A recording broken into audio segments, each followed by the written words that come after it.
The dumb are getting dumber, and I'm not just talking about me and you. I'm John Chidley Hill, And I am Sheldon Alexander. and this is You Killed It, the podcast talking about the challenge, season of losers. Oh, Lordy. Well, I I, mean, I'm yeah, so, I was talking about this with a friend of the show, Nick Ashburn, and I like this season. Like I am enjoying watching it. I was looking forward to watching it this morning. I woke up early. I set my alarm. Popped out of bed. Like I was ready to go. I am entertained by this show, this season. But this is the worst gameplay we've ever seen. Like it is a clinic in what not to do. yeah. In our 268 episodes of doing this, this is now episode 8 of Challenge Battle for a New Champion. I will say that I'm battling still to figure out the alliances on a weekly basis. Like we're 8 episodes in, and still I have to pause every time someone new starts talking to be like, wait, who are they working with here? Which part of the world are they from? Because we're not even at the point where we're still referring to like the UK alliance anymore, because everything's just gotten so convoluted. And Mellissa, like the plan now, of which both alliances are essentially focused on taking out their own people. Like the talk was, we need to move like at the very beginning of this episode, it's we need to get Mellissa away from Kylan because we think Kylan, like it's messing up Kylan's game. Which Yeah. I don't even know how it's affecting Kylan's game, to be honest. But now the US alliance is talking about getting rid of Kylan. Like I just don't understand. I It's just also strange. like we have separate scenes where Mellissa and Big T are like, we're in the world's smallest alliance. It's just the two of us. And then like Zaza's like, yeah, my alliance is looking pretty thin. Yeah, because like your fellow Brits, Big T and Mellissa, you have done nothing to protect. Zero. And you have not like worked with her. I haven't seen them talk gameplay. Mm-hmm. Like beyond having similar accents, like they'll be like, yeah, we get along with James, but like that's it. Like what is Zara's alliance? Like there's no cohesion. And then on the other side, you have the J Michelle allegedly American alliance that has like 9 people in it. Like if we try to rhyme it off, it's J Michelle, Asaf, uh Corey we know is at the bottom of the alliance. But he's Technically, there, yeah. Kylan's Olivia, in it. Olivia, Nerys. by extension with those two, I guess Horacio, although he's not really like declared Horacio. his set yet. Horacio and Kylan, yeah. Kylan, Raven, that's 10 people. And Mariah, kind of. And Mariah, kind of. That's 11 people. And I'm sure there's someone else. Hold on, we're forgetting like Zaza, and no, but Zaza's with the Brits, kind of. What about Colleen? Colleen is a floater, and Emmanuel kind of works with the Americans. Right, I don't know. And like, I can't keep up. But I will say Michelle at least made the point. She made the most sense to me this whole episode, because she was like, why are we spending so much time going after Big T? Yeah. Right? She's like, isn't that kind of like a waste of time going at Big T and Mellissa right now? Like, Jay not says really it too. Yeah. I mean, we can get to it when we get to it, but just in general, this house as a group, they have missed the point of the season. Like, so like, I think they were thrown off by like the gear change. So like the first phase, you're supposed to make as much money as possible. They didn't do it. No. The second phase, chaos, this is when you put in the best players to A, protect the money, or B, eliminate them so you don't see them in the final. They have not done that. The 2 best guys have only gone in by accident and both been eliminated in Kieran and Calton. Yeah. Like they are just fumbling this entire phase. Like they are so wrapped up in sort of Big Brother style play where they're like too focused on alliances and like maintaining their numbers in the house. They've totally missed the point. It's hard to watch. but entertaining to watch. It's just very convoluted, right? And like you got Kylan and Colleen trying to like they're talking about her. I guess she's like relationship therapy she does on Instagram. That's what I got out of that. I don't even know if that's right. I was kind of confused by that. I like that Kylan was like, I think that's so interesting that you do psychotherapy, as if he just met her for the first time. Like they've been in the same house for like at least 4 weeks at this point. And he's like, oh, what do you do? Like basic small talk. Hi, what's your name? What? And like I know they always say like, oh, I haven't really spoken to so and so yet. But like there comes a point where like, how has that happened that you haven't spoken to Colleen yet? Who seems very nice. Like I think we was talking about like who would we like to hang out with? Colleen seems like you'd have a lovely like latte or something with her and just like talk about life. Like she seems like just like a good person and like normal. She does. And you know, this is gonna sound bad. The most normal thing that she said was she's like, I always pick the wrong guy. I always deal with the like, I don't know. I am paraphrasing because I don't remember the exact term she used, but basically she said the jackasses, right? Well, that's foreshadowing because as we saw coming up, she's into, of all people, Emmanuel. Ugh. Vampire, man. Vampires. I really like, I want to pause on that note. You mentioned his vampirism. The last season he was on, you and I just absolutely rocked him every episode about the vampire stuff. He hasn't mentioned it once. No. I'm not saying it's because of us. I'm just saying that I think the internet made so much fun of this guy that he dropped the most interesting thing about his personality. Yeah, I could definitely see that. The other thing that was super funny, though, was seeing Kyle. I forgot Kyle existed. Wow, I miss Kyle. Kyle's good TV. Correct. Great television. And now we're seeing Daddy Kyle. His son's name is Crew. That's right. Which is like, okay, interesting. But Kyle, like, it is funny, right? Because you remember, he is just entertainment. He was a great competitor. He was terrible at the social game. Yeah, because he always did too much. Yeah, but he liked to party. And he was always confused with the social game. But yeah, he was good MTV Challenge, and I just forgot that was his crew, right? Like DJ Mel and Big T. And I just thought that was funny. Corey trying to make up with Mellissa, which, you know, Corey, the funniest thing might be, and it's not my line of the episode, so it might be my anti line of the episode. Corey saying that I think, you know, my game plan now is to try to play a clean game going forward. And it's like, bro, the damage has been done. Like, there's nothing you could do to like save yourself for the rest of the season. He says that he he's worried that his alliance doesn't trust him. Buddy, you're not in the alliance. Like, you're not on the team. Like, they're letting you still show up for the practices and slice oranges, but like, you are not part of any alliance, Corey. At this point, who would be part of it? I also love that in confessional after this conversation, Mellissa says would have been better for her if Emmanuel or Corey went home because Emmanuel keeps saying her name and Corey is a cunt. And then she looks at the camera and she's like, can I say that? They bleeped her. We're not going to bleep it here, but are we sure that's what she said? What else could it have been? I have no idea. I thought you would have dropped like the see you next Tuesday, you know? Nah, I leaned into it. I don't like that word, but I am dedicated to authenticity and recording the truth objectively. Okay. That's fair. Objectively, what did you think of this daily challenge? I think they were hoping it would be better than what it was. And when I say they, I mean the producers. Like, I think they were hoping it'd be more cinematic, I guess. Like, it looked good before they started competing.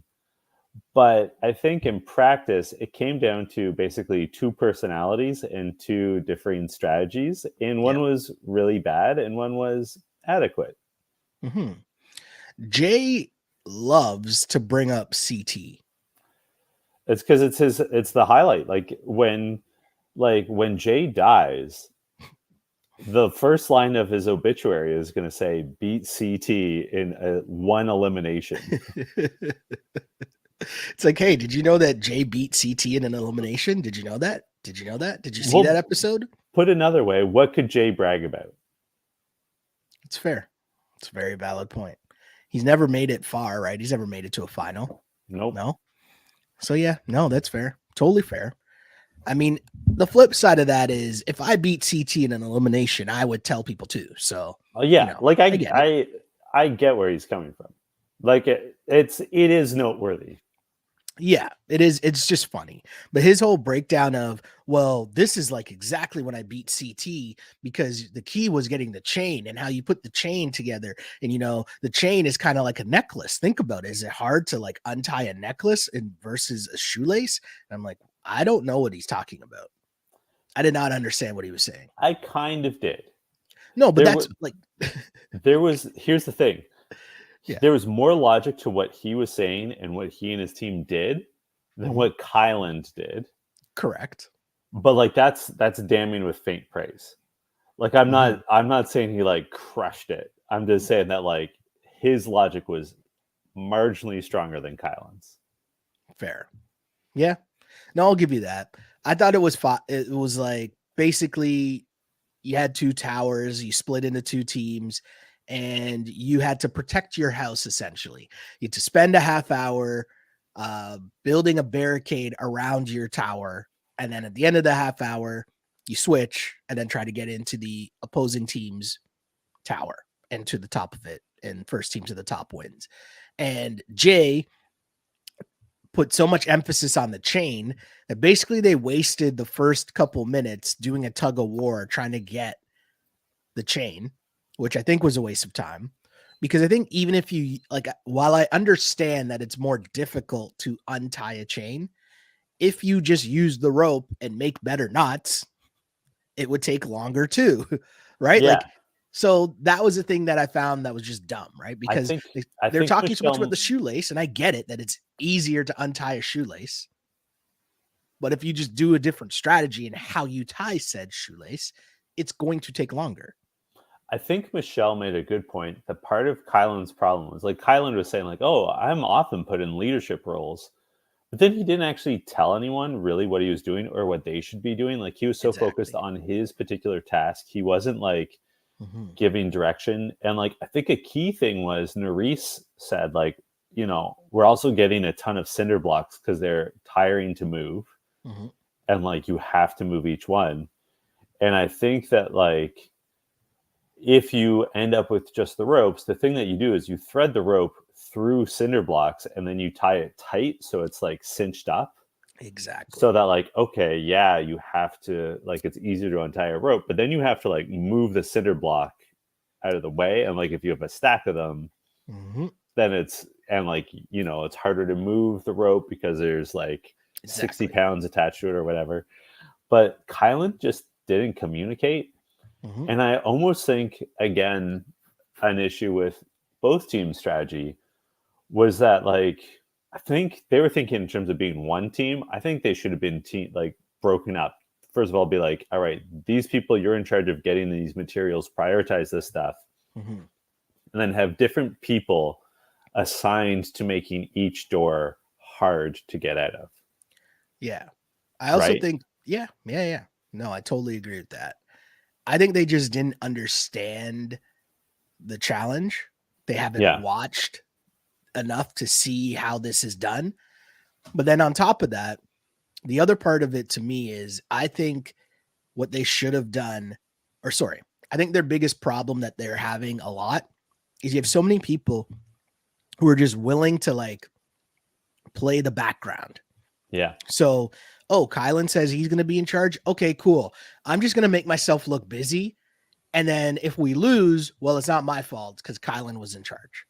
And I think like that's a bigger problem. Like people aren't trying to necessarily win. They're just trying to not lose and have it not be their and have it be their fault, right? Like their goal is just to like, okay, if I'm over here just carrying cinder blocks over, it looks like I'm doing stuff, but really it's not helping our team that much because, as you mentioned, it's not like it's adding to the strategy of how we should properly use said cinder block or communicating that. And also, they keep putting the same people in charge. Like, we've already seen Kylan take leadership roles and not do like really well. So where's someone else's plan? Michelle is supposed to be one of the leaders as well. And she was just good to be like, so Kylan, what do you want us to do? What do you think we should do? And that's it. You know, like it was just strange. But as you mentioned, Jay had the better plan. He used the chain. He also like tied it around the handles, which then put a barricade around the knots, meaning you had to move a whole bunch of stuff, including the cinder blocks, right, away from the front door to even get to the chains to then try to undo the chains, which I thought was very smart. The other thing was, while they focus on smaller things, meaning individually you had to like move them, the other team used the bigger items, thinking like, we're going to put all these big things in front of our door, when really it's kind of easier to move those big things, right? Because you could just tell everyone to move to the side, you push your whole pile away, and it makes it work, right? I think those bigger things could be used effectively in tandem with smaller things. Correct. Like if you have one of those, they had these like big wheels or big barrels. If you had them, like part of the reason why they're easy to move is because they roll. If you dent up one of those barrels, it can't roll. If you use cinder blocks, they had these like big wooden spools. If you had the cinder blocks wedged so that you can't roll them easily, you know what I mean? Like, I think they weren't thinking outside the box enough. The thing that occurred to me with the cinder blocks especially, and I think there's other things that they could have used to this effect. Like they had these like poles, they could have wedged them between, but also like wedge them between the first and second door. Correct. Right. And like stuff like that. I don't know. I would have done with the cinder blocks. I would have taken the rope or the chain, threaded it through, and then tried to drive the cinder block into the ground. But have it like pressed up against the door, so like you couldn't open the door because the cinder block was blocking. I don't know. I didn't think they were very creative. And when it came to getting into the other team's fortification, maybe this was against the rules. I don't know. But the thing I wondered, like they're all like bottlenecked, like waiting for each door to be open. I would have given someone a boost and had them climb over the first and second fence and have them start working at removing stuff while the group is still trying to get through the first door, you know, like just be like efficient in like how you spend your time. Yeah. And that was the thing where we don't know what the rules were specifically, if you're allowed to do that for sure. But you're right. Like it seemed like a lot of time was the way this was set up. There was a lot of time of a lot of people just standing around because you're waiting, you know, for one person to try to undo this knot. And Kylan almost took out an eye with the chain hitting him in the face. And it's like, yo, he almost ended up worse than Olivia, right? Like a couple inches the other way. Like that's so crazy. But yeah, it's ends up being a pretty easy win for Jay's team.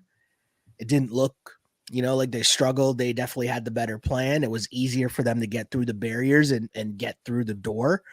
I found it funny though, like overall, again, how easy it was for them to split these teams.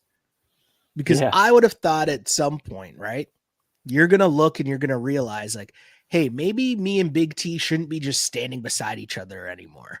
Yeah. Maybe we should like split apart so that when they break up the teams, we're not on the same team, right? Which doesn't make us easy targets. Because think about how many episodes it's been now where, you know, it didn't happen in this episode, but we've legitimately seen a team throw it because they wanted to lose because Big T and Mellissa were on their squad. And now, okay, what are the teams? And TJ's like, oh, let's go top row, bottom row. I don't know. I find it interesting. It is interesting, but like, I like some of the people in this house. I really like Mellissa and Big T. It's obvious that no one in this house is thinking big picture. Like they're so straightforward, and we see it like in the deliberation. So Jay's team wins. Mm-hmm. They immediately have to nominate someone. They're having a conversation, and Emmanuel immediately says, well, let's just like run it back. Like, let's just put in Mellissa or Big T, which like makes some sense. If this was a regular game of the challenge. But what they're saying is, like, who are we going to put in against a champion to defend our money? Correct. Mellissa or Big T. And like, that's not necessarily the answer. And the other thing, and like someone raised this point when they were deliberating, but like, I think it was Jay said this, who do you want to face in the final? You want to face Big T in a final. You probably want to face Mellissa in a final. Mm-hmm. So like, let's put in Zara, like who's like a great runner. Like but they're thinking so narrowly about like personality conflicts, and they're so wrapped up in these alliances that again, at this point, it's like 10 people on 4, technically 10 people on 2 and 2. Like, what are you so wrapped up in this for? Yeah, and shouts to Mellissa, who gave a bunch of banger confessionals in this episode. Yeah, Mellissa was great this episode. Her telling everyone to basically go bleep themselves, and it was well-deserved, right? Like Raven, I don't know what team Raven's on, because I know she was on the U.S. team, but then she was with Callum, so then she was kind of cheating on the U.S. team with the international team, and then kind of seemed to be friends with Mellissa, so she ends up saying Melissa's name. Berna obviously is supposed to be on the UK or the international team. She ends up saying Melissa's name, which also makes no sense, right? And then Corey, who we just watched apologize to Mellissa, also said her name. And Melissa's just like, I'm looking at the people on this team, including my newfound friend Mariah, and how am I the one that's getting voted in? Like, how many people are on that team? And there's 4 people who shouldn't be saying my name, and yet they're saying my name. It's just, I don't know, a baffling array of gameplay taking place. I also think, though, that like, so Mellissa goes sort of on a campaign around the house, starting with Mariah, demanding to know why she was nominated. Mm-hmm. And no one says the simple thing to her, which is like, we've already pissed you off. So like, we'd rather you stay mad at us than like get someone new mad. Yeah. Which is like, a perfectly cromulent response. Like, it's a normal challenge trope. We hear it every single season. Yeah, makes sense. It's acceptable. And also, at this point, she and Big T have been nominated or endangered so many times, they just have to accept that the house wants them gone. Like, what are they? They're not going to be able to turn this around. So either accept that you're going to go in all the time or go home. Like, that's just it. And like, it really explodes when they get to the club, and Mellissa continues her inquisition into this and gets into it with Raven and ends up throwing a drink in her face. And then Raven throws the drink back. What did you think of all this? It went straight Bravo, right? Straight Bravo Housewives. And I got to be honest, I don't know if that was in the trailer before. I think it was, but I was like, oh, okay. I didn't realize like we got to that level. And again, I think Mellissa, I'm giving this away, but I think Melissa's the MVP of this episode because she was just hitting home runs in this game, or at least like every scene was a solid like shot to the gap for a double, right? Like the way that she came out and she just blatantly starts lying, right? She goes and finds Berna. She's like, hey, Berna, let's talk. I heard that you're the one that said my name first. Which is a lie, right? Yeah. And Berta's like, what? I didn't say that. And then she calls Mariah over, and Mariah's like, listen, I told Mellissa I'm staying out of it. I'm not saying anything. And then Mellissa just leaves because she's like, oh, damn, that didn't work. And Mariah has to explain to Berna, she just made that up. She's just trying to get you to say who did it. Like, I just thought it was so funny. And then she moves her attention to the next target, which is Raven, who blatantly falls for it when Mellissa says, hey, I heard that you said my name. And she's like, well, I'm sorry, but I'm like, yo, Raven, what are you doing? Right? What is happening here? But again, nobody makes any sense in this show because Raven apologized for something that she didn't even do, right? Raven didn't say her name first, but she admits to saying her name first for some unknown reason, which then becomes the focus of Melissa's beef. And I just thought it was hilarious. Absolutely hilarious. The drink toss, security guards popping out of nowhere to break it up. Then Melissa's crying. There's just a lot going on. Then the next morning, I assume it's the next morning, we've got Big T straight up trying to bribe Ed with actual money, with real currency, with euros, to get him to not vote for her. Yeah. Which, I mean, it's a funny scene, but like, oh my God, guys, just accept that you're going to go in. It's also the other part that was super weird about this episode to me was you're seeing it play out on that side, right? You're seeing so Ed's been nice with everyone in the house, right? But Ed's not really on the Mellissa Big T side. Cool. No. But the Mariah side of this I found super interesting throughout. Because Mariah's actual alliance of Olivia and Michelle, they're both like, oh, we understand why Mariah would rather Colleen go in because we know that she's cool with Melissa.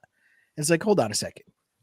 So you guys are acknowledging this girl who is in your alliance is blatantly playing both sides and you're okay with this? Why? I don't understand. Well, but also they're like, oh, this is just showing that Mariah is looking out for herself, which first of all is the entire point of the game. Second of all, Mariah is talking sense. Yeah. Like Mariah is saying like, hey, it's occurred to me we should stop losing money each week. Mm-hmm. And we should try to get rid of the people we don't want to see in the final. Correct. Like that is a sound logic. They don't have to agree with it, but like you can't be like, no. Like it makes sense. It makes more sense than what most people have been doing. Yeah. And they're like, oh, she's just like trying to do James's bidding.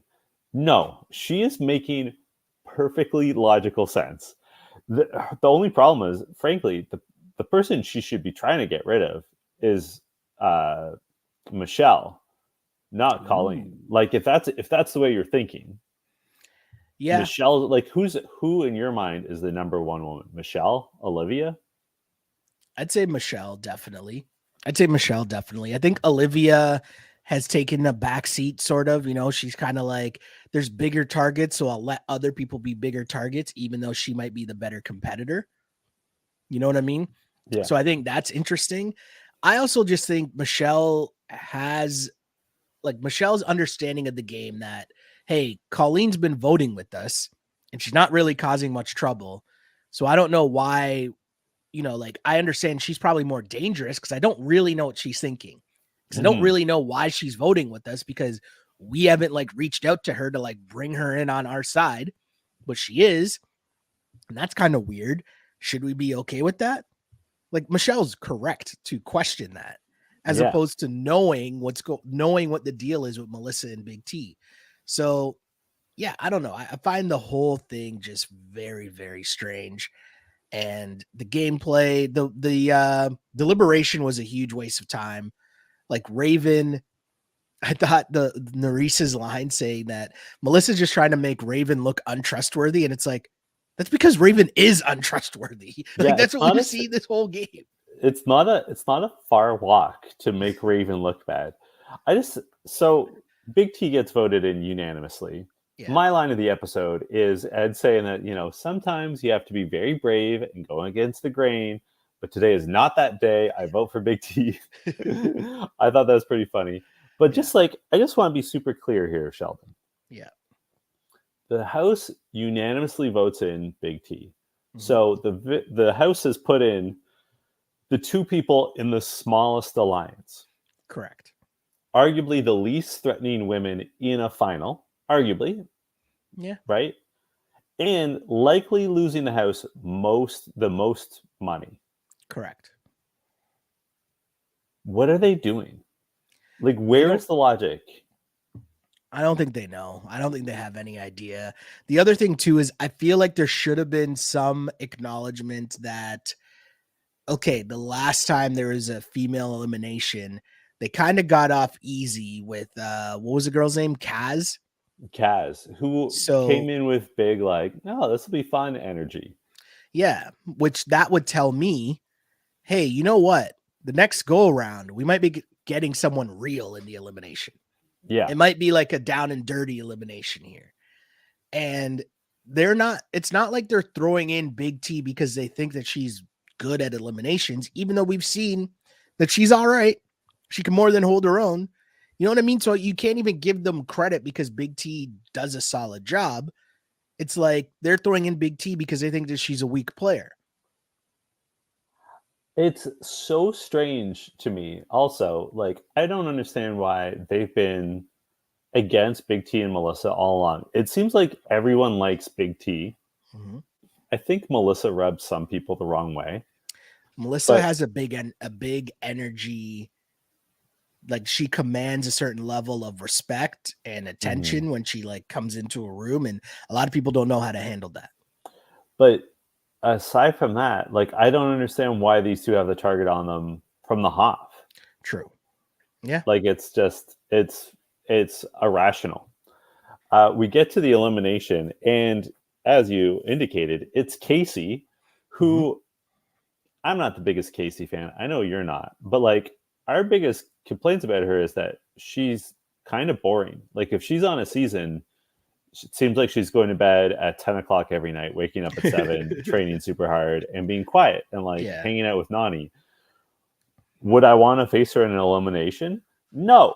No. Like she is very competent. She is very good at these things. Mhm.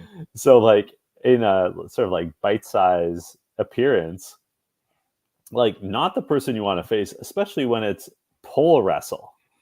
Correct. Correct.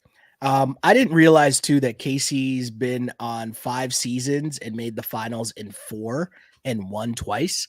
That's Yeah. a high success rate. Yeah. But yeah, That's pole very wrestle, good. you don't want the smoke with Casey in a pole wrestle. I was hoping that it went for chaos. I Yeah. also didn't understand why the whole crowd was so hyped up that it was Casey, because like she's here to take your money. Are you guys forgetting how this game works? Well, They're they so clearly excited to see Casey, then they were cheering for her. I'm like, what's going on here? they but see, I think this is our point. Like they're so far removed from what's actually happening that I think they've forgotten like, yes, this person is here to take your money. Yeah. And like And again, it's not that they dislike Big T, yet they're rooting for her to go home. Like it's mystifying. It is bizarre behavior.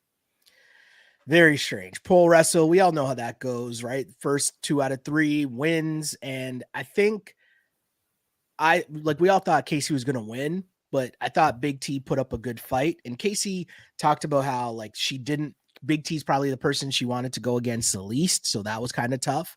But yeah, Big T put up a good fight. She won a round, which I'm not sure many people thought that she would. And it just goes to show too. The other thing is, I feel like a lot of people would lose to Big T. A lot of the women in the house would have lost to Big T in the pole wrestle, Yeah, right? Like 100%. how many of the people up there would have beaten her, right? She beats Michelle. She probably beats Raven, She beats Zara. Nerys, Yeah, Nerys. right? Olivia probably gives her a go.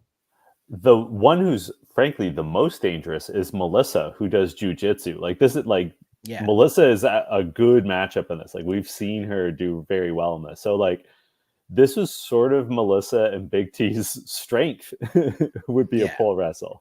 It just, you had to go against Casey.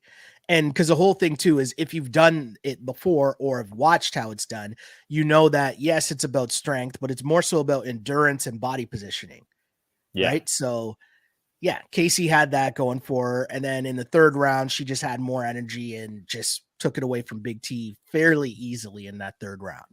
Well, Michelle says in like confessional, Big T, people have underestimated her from day one. Yes, you included. Like Michelle, you were partly why she keeps getting nominated. Like you are an active participant in nominating Big T. And I think Yeah. this is one of the things that frustrates me about Michelle is that she's so changeable. Like on the one hand, she's always like bigging people up. On the other hand, she's tearing them down. Like she and Jay are both so all over the place and do way too much every episode. Like they can't, like we mentioned Olivia. Olivia's playing a better game because she's just sitting back most of the time. Michelle actually said in this episode, I am in charge of a lot of people's games and I can like shift the whole game, but I'm just not going to do that right now. Yeah. Why? Why are you doing this, Michelle? I don't know what's going on. It's So so interesting to me. You mentioned that Casey wins, and they shouted it off camera, but someone shouts, "At this rate, we're going to start owing money." Yes, you idiots. You keep doing this to yourselves. Like, what are you doing? What is the game plan here? Right? Yeah, I don't know what the game plan is. It makes no sense. What was nice was Casey gave half the money to Big T, which means, frankly, Big T is going to come away with more money than most of these idiots in the house. Yeah. Yeah. I mean, it's incredible what's going on this show and this season. I don't know, man. Just disaster. I do again have to point out though, you and I are smiling. Like we're enjoying watching this, but it's like enjoying watching like America's Funniest Home Videos. Like it's I will say though, this episode wasn't that good. No, it was probably the weakest episode that we've had in a while. Yeah, and that's even with like a drink toss and a fight. Like that was as I said, a well played MVP performance from DJ Mel that saved this episode, right? Like the drink toss upped the level, her like being mad in confessionals upped it. But like if you remove DJ Mel from this episode, there's not much going on. Yeah, that's true. A tricky question. I guess you've already tipped your hand. Who killed it for you this week, Shelly? Yeah, it's a DJ Mel tour de force. Confessionals were on fire. Anytime you're telling people, you're calling people, see you next Tuesdays. Anytime you're telling people to go bleep themselves. Anytime you're tossing drinks on people, like it's just a tour de force from DJ Mel. You're crying. Like there's just a whole ball of emotions going on from DJ Mel in this one. And yeah, and you're still in the house. The whole house is targeting you and you've managed to survive again. So MVP performance from DJ Mel.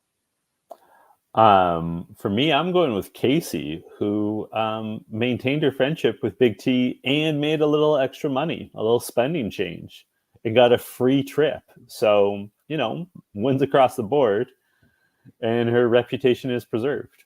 Yeah. Can't be mad at that. We could give LVPs to so many people, though. And I think that's important. I think we really have to stress how dumb these people are. I, at this point, have no idea who's winning this game. I still think it's between, like, Horacio and Olivia, just because, like, no one's really mad at them. I guess Jay says he wants to get rid of Horacio, but, like, it's like people are threatened by Horacio, but he's like just skating through. Mm-hmm. Olivia is playing a stronger political game, but also like they're obviously threats in the final. So like, and we can see that with the likes of Corey and Emmanuel still in the house. Yeah, like you're pretty safe as a guy because like those two could just easily be dispatched. And like I guess there's like Ed could win. I don't know. Yeah, it's pretty wide open. I'll tell you who's not going to win. Emmanuel and Corey. Probably not Mellissa or Colleen. Yeah. I mean, it's all super interesting, but I just think that at this point, I have no idea how much longer the season is. I have no idea who's going to win. I don't know what's going to happen next. I don't know what's happening every time I tune into this show. And I'm okay with that. Yeah, like I think that's an asset. I think this is only the 8th episode, which is crazy. Mm-hmm. No, we're deeper in. No, it's 8 episodes. Yeah, you're right. It's only been 8 episodes. So like there's still a lot of people to be removed. Mm-hmm. But man, just what a mess. Agreed. Where can the good people find you on social media? You can find me on the app formerly known as Twitter at Shell Alexander, on IG at Sheldon Alexander. And of course, like and subscribe, rate us, review us wherever you find this pod. Keep spreading the love that is this challenge podcast that is called You Killed It. And you can find me on Threads at J Chidley Hill. And until next week, this was You Killed It. You killed it.